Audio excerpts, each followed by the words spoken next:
Здравствуйте.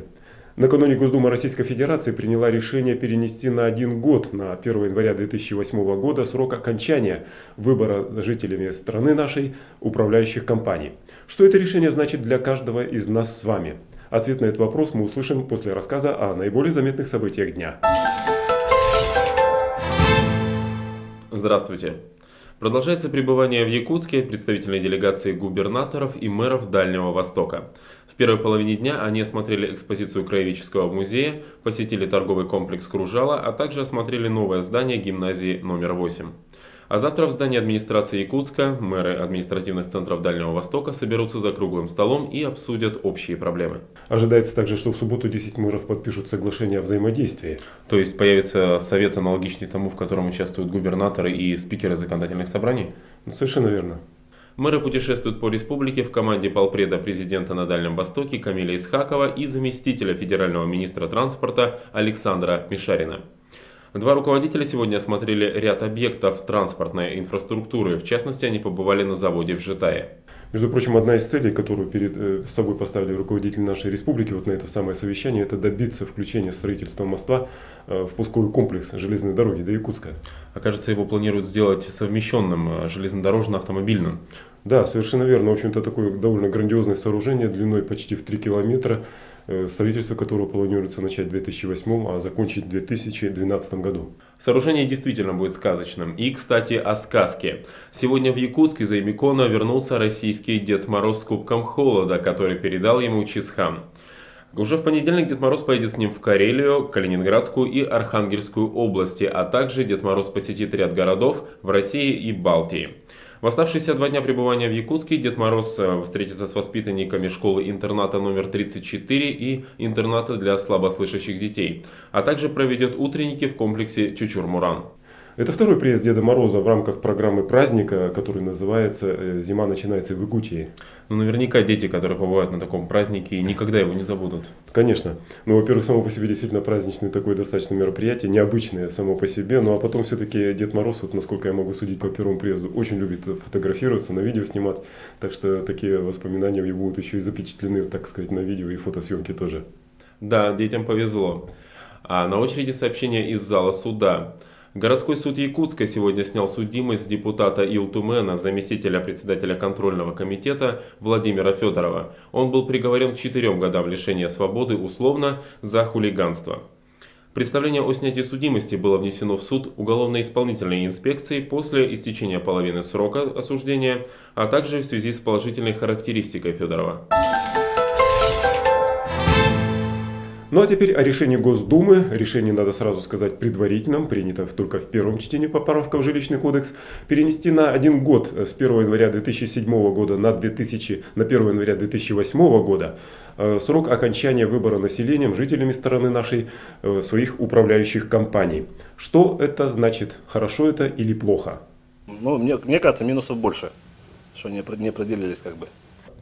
Итак, Владимир Дулов считает, что минусов больше. Если больше, значит есть и плюсы тоже. Ну, выскажу свое мнение, потому что, в принципе, только вчера об этом услышал. Как бы еще так, как следует, выводов не делали. Но мое мнение такое, что, ну, как бы двоякое мнение, точнее, можно сказать.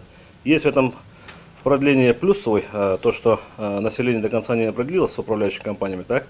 У нас, в принципе, как бы, оно, как бы, то есть населению дано время, чтобы оно определилось в выборе управляющей компании. И в принципе, может быть, даже разобралось, как это делать. Да, в принципе, население до сих пор не понимает, как бы, что это такое вообще, с чем едят, так скажем. Но есть еще и много минусов в этом, думаю, в продлении. Это то, что, опять же, дали еще год на такое состояние, когда, так скажем, я уже интервью давал в газетах, управляющие компании неуправляемы. То есть сейчас нет рынка, скажем так, профессиональных управляющих компаний. В основном у нас в Якутске рынок, скажем, такой дикий, так скажем, так. И захват домов есть и так далее, и население не понимает, много вопросов с оплатой коммунальных услуг и так далее, так, вот это все. То есть продлевается как бы период вот этого становления, это тоже минус в том отношении, что у нас могут появиться вот эти, есть, и сейчас, я думаю, есть управляющие компании, так скажем, не то что непрофессиональные, однодневки, у которых ничего нет, так вот, и из-за этого, конечно, у нас сейчас идет очень много заявок населения и так далее. О том, что именно этот аргумент, а именно то, что могут появиться компании-однодневки, которые просто испортят рынок коммунального хозяйства, так вот, о том, что этот аргумент принимался в расчет при принятии решения, о котором мы сегодня с вами говорим, свидетельствует и газета «Комсомольская правда». В публикации «Выборы управдомов откладываются на год» газета приводит слова вице-спикера Госдумы Владимира Котренко. «Велика опасность, что могут возникнуть компании-однодневки, непрофессиональные и недобросовестные». Конец цитаты. Мы примерно прикидывали, нам нужно где-то примерно, чтобы вот более-менее фонд сделать, вот на каждый дом. Представляете, цифра 6 миллиардов обновить. По идее, мы сейчас вообще должны деревянный фонд снести, хрущевки мы должны сносить, вот так вот, если. Ну, и, соответственно, тогда в течение года кардинально ничего сделать не удастся. Ну, конечно. представьте, 6 миллиардов или 150 миллионов. Да. Ну, вот чисто такие вот даже выкладки. Ну, конечно, постараемся где-то дыры затыкать и так далее. Вот. Ну, в этом году мы сделали где-то 380 объектов, так скажем, если по позициям смотреть. Так, ну, в следующем году примерно так же, если будет, дай бог. Но пока еще цифры неизвестны, это ждем, значит, как бы цифры. 380 это за счет бюджета или за счет? За счет бюджета, только за счет бюджета, да. То есть кардинального, скажем, улучшения вот, в смысле с участием бюджета не произведет в домах? Конечно нет. Ну что такое? Ну, в этом году вот сейчас было 136 миллионов, как бы. Было, значит, капитальный ремонт 120 миллионов, потом, значит, депутаты добавили еще 16 миллионов, и 20 миллионов у нас был запас материалов. Вот. Ну, кое-что, конечно, сделали, но в принципе, если так смотреть, у нас город, вот пишут, что в России процент износа составляет 60%, я думаю, что у нас, особенно среди деревянного фонда, значительно больше. То есть у нас проблема, значит, сейчас у нас с так называемыми хрущевками, каменными домами, не говоря уже о деревянном фонде, так? Ну, нужны, так скажем, очень большие цифры, но никак не 120-150 миллионов. Итак, годовая отсрочка не придаст нашему жилому фонду Якутска, привлекательности. А именно это в конечном счете может сделать привлекательным этот бизнес, и туда придут серьезные действительно инвесторы, которые кардинально смогут изменить наше с вами существование. Годичная отсрочка ничего не даст, но все-таки плюсы есть. Будет плюс в том, что вот даже вот сейчас мы заявку от управляющей компании собираем на капитальный ремонт, так? В основном они дают такие заявки, где именно можно заработать. Ну, я не против того, чтобы управляющие компании зарабатывали, так? Но в основном идут такие, как водопровод, пластиком заменить и так далее. Вот такой. То есть, но они не смотрят в корне то, что действительно там нужно сделать. То есть, по отоплению, например, у нас очень сейчас, в принципе, в домах сгнили отопительные системы, по ним очень, ну, почти нет заявок.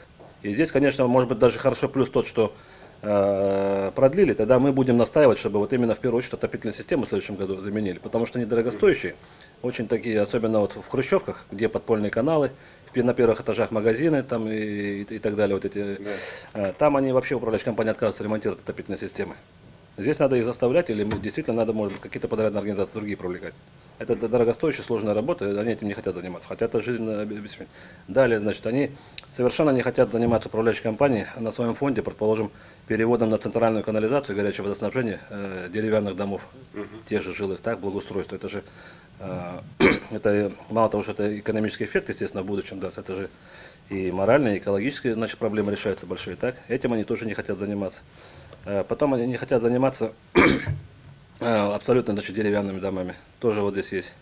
Вот здесь, может быть, действительно, мы с этого останется, значит, мы будем в следующем году в основном вот на это упирать, чтобы вот эти дела подправить. Все сказанное относится к тем жителям столицы нашей республики, которые еще не приняли решение, какую управляющую компанию выбрать себе в помощники, скажем так. А для тех, у кого уже этот выбор сделан, ничего, по сути дела, не изменяется. То есть, как мы прежде говорили, до конца года должны пройти общее собрание жильцов, на которых, в частности, управляющие компании должны будут представить и добиться одобрения тарифов на будущий год. На сегодня все. Встретимся в понедельник.